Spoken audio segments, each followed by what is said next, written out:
Back on the Stuarts today. First engine going back in. Need to get that one out of the way.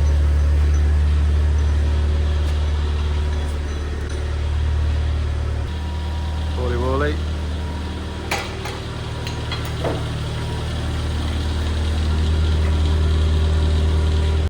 Before we get cracking and fill the engine bay with engines, we're just doing a quick bit of a continuity test, testing which ignition button does which side, which engine, because we've got a load of loose wires in the back and we weren't sure what was actually what. So just doing a quick check on that before we stick them in.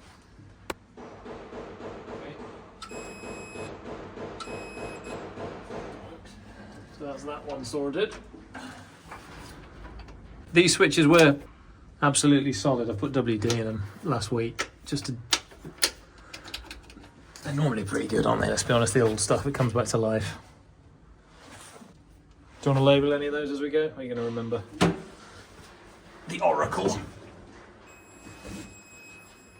Try that button. Yeah. Hang on, ignition. Wow. Sorted. So that's ignition. That is the one that's in the van then.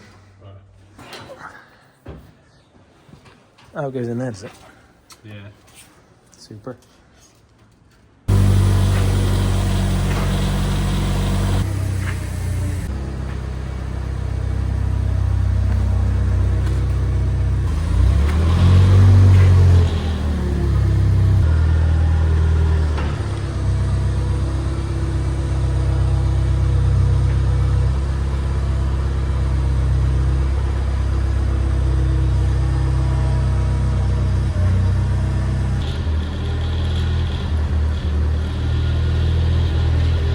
Bit. Just took the box under the bulkhead.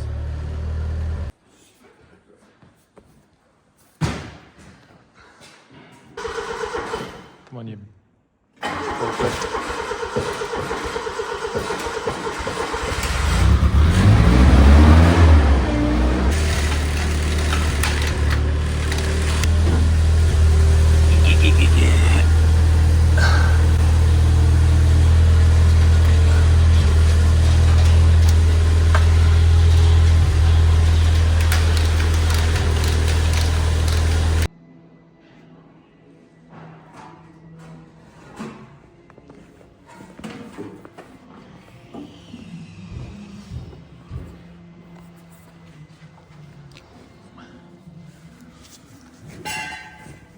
Pablo measuring up for exhausts. While we're at it, the owner's asked us to take off the exhausts that were on there and fit these original M5 silencers, which is a shame because that is going to kill the V8 note, but originality is what we're going to go for on this.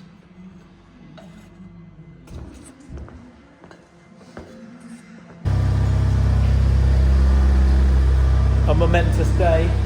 Second engine going back in. It'll have been 10 years. 10 years since she's run. It's probably 8 since it's had both engines in. Because it did sit for a while dead at the farm. So yeah, second one going in today.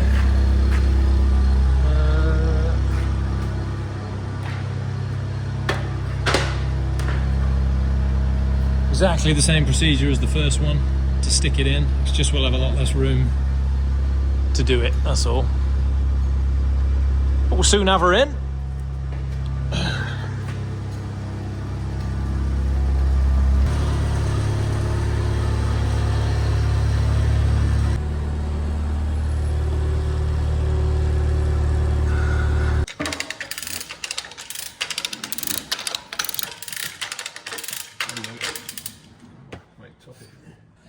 Slight problem we've encountered, exhaust. I don't know who it was, but somebody popped and did some work on this rebuilt engine when it was out. Redid the exhaust on that one. Paul's done this one, which fits like a dream. But that one fouls all over. It doesn't fit at all, so I was wondering whether we're gonna have to take that out completely. Paul can work his magic on that as well. We will see. But, yet another small thing to slow us down. There you go. Keep going. Myself and Paul have been cracking on, getting as much in the engine bay as we can. Having to go through all the old ordnance books to see where everything fits. Some of it makes sense, some of it's not obvious. Got all that's the main bar across the top that joins. So you've got your bar down, which goes forwards to your accelerator pedal, and then this joins your carbs so that they both work together. So that's all on, that seems to be set quite nice. We'll soon see when we run her up. And then each gearbox has got its own arm coming off the selector, which goes down onto that black bar and then forwards to gear stick. So we're getting there bits. The bit we're doing now, we're just trying to figure out, because we've got nothing that shows how it fits, is how the oil cooler, transmission oil cooler fits in the middle. So that's what we're just trying to figure out now. But yeah, pressing on, ever onwards. So I'm just in the back now. This is the bulkhead. Obviously you got the engines, both gearboxes. And then you got linkages under here. You got a linkage, that's your kick down, link to your throttle. That's your gear selector, which is obviously on a common rail for this one, so both gearboxes will change at the same time. This gearbox is replaced. It was puzzling me a bit. I was like, why is the bloody selector in the wrong place? So I've got to take that off, move it round. It's in neutral now, so it should be up there, look, in there. Get that sorted, so both gearboxes will change gear at the same time. There's minor adjustment on these shafts, on these little link arms, these little rods. I've been told they're a bit of a, you just got to faff around with them for ages to get the carbs to rev right, almost equal, and get them to change gear at the same time. So we'll see. Get these linked up. Throttle's connected. Just doing fuel lines and air, and then we've got to get the oil cooler. Transmission oil cooler goes in there, just on the floor. You can just see it. I can't find a single picture in the book that shows how that fits. So at the moment, me and Paul are just working through the process of elimination on the parts we've got on the floor down there, and we'll just figure it out as we go. Okay, so I've just taken that off. That's the gear selector for this box.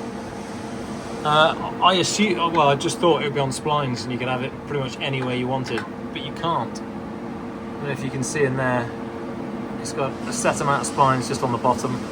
It's got a set amount of splines just on the back of there, so it does only fit. It was in the wrong place, it was there. It should be there.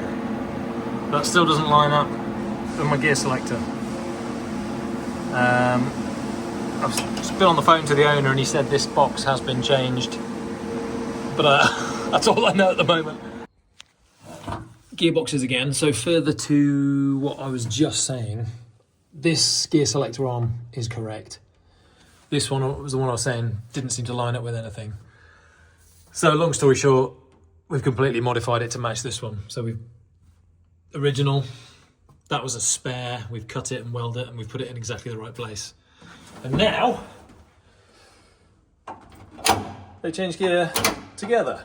Or at least you can select a gear together. Physical changing gear when she's running, well, that'll be a different problem. But for now, we've got gears. So yeah, that's that ticked off. Just getting ready to stick the rads in. In the book, on the edge of the rad, as it sits in the tank, you've got a flap which sort of seals the edge of the rad and the edge of the bodywork. It never had them on, but the holes were there, so we thought while it's out, we'd just do it in rubber for now. So we've got a rubber strip on there. So what you've got is you've got a rad and a rad, the small gap in the middle where the oil cooler goes, which you'll see when we put it in. And then the sides, there's gaps obviously, but for the most part, it's sealed to obviously force air through the rads rather than round them. So in a minute, we're going to lower those in. Everything else is done in there at the moment. Let's have a little looky inside. So that's the engine bay as it stands right now. Fuel line's hooked up, air intakes onto the carbs done, coils are in the right place. We think we've got all the temperature and pressure sensors hooked up as they were originally. So yeah, rad's in. Now the cooler slots in the middle, hangs in the rads. Oil coolers for the front transmission. What else? And then we'll run it. That's the thing. We just want to get the rads in, then we can run it, and then we can start. Just making sure everything is tickety-boo transmission-wise, really. That's the plan.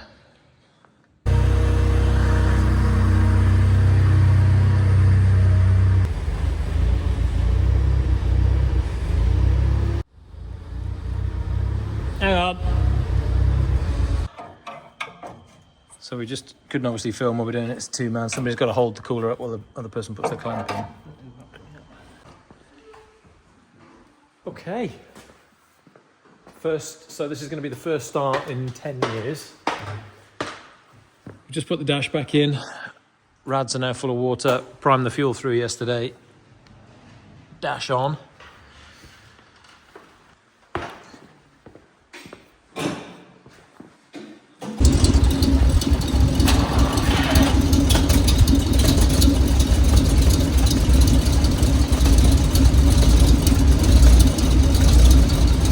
Right hand one's a bit low, yeah.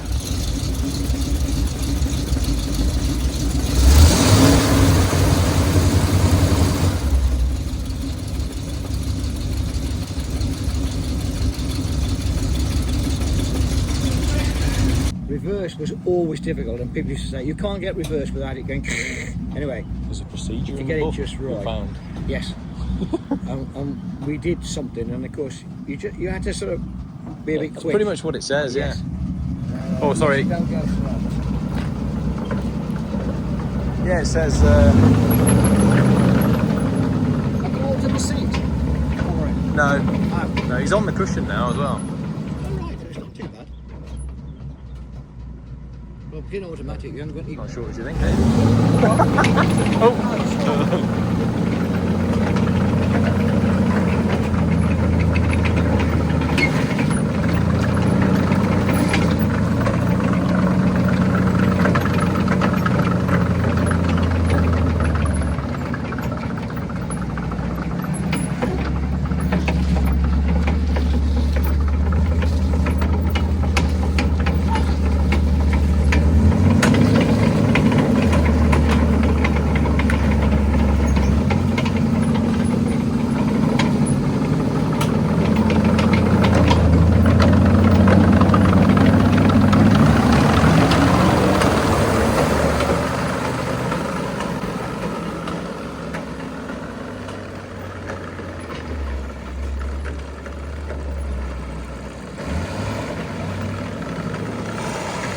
So I think we're going to leave it there at the moment for this video.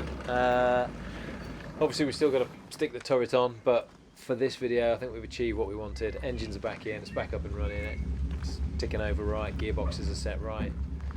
So that's it for this one.